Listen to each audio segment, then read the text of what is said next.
Galbūt ne tik mane, gal ir daugelį žmonių labai nustebino kai kurių politikų retorika prieš rinkiminėse debatuose.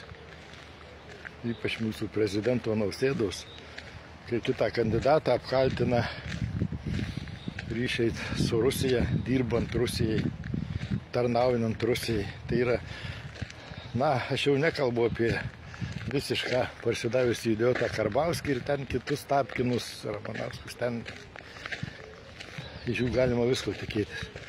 Bet kai veikiantis Lietuvos prezidentas Nausėda debatuose pareiškė tokį kaltinimą, kurį prieš pareiškiant reikia įrodymų. Apkaltina tarnaujant Rusijai, dirbant Rusijai. Tai yra kaltina valstybės išdavimu. Čiagi sunkus straipsnis, čia iki gyvos galvos. Čia kalėjimas gresia iki gyvos galvos už valstybės išdavimą.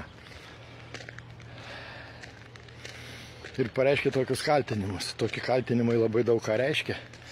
Būtent tokių kaltinimų dėka ir buvo nešvariai laimėti rinkimai. Buvo nugesyti žmonės, buvo nugesyti tie, kurie nori taikos. Buvo visi užgesyti, kurie taikos nori.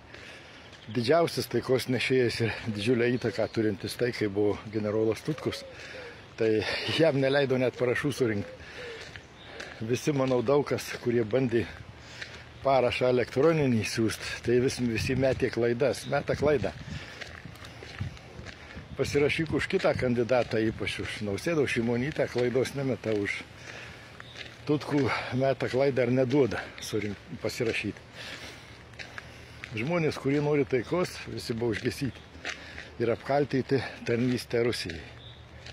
Man atrodo, vertėtų apmąstyti ir Vaitkui, turėtų kreiptis į prokuratūrą, čia baudžiamoji byla. Toks kaltinimas, kokį meta pas valstybės prezidentas, neturintis jokių įrodymų, tai čia galima, čia bet kurį žmogų, čia šmeižtas, čia šlykštus, niekingas ir žiaurus šmeižtas.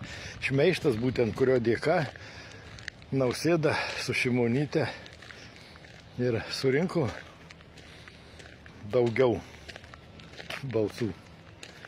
Nors ten tai tikėti sunkoka, bet taip yra.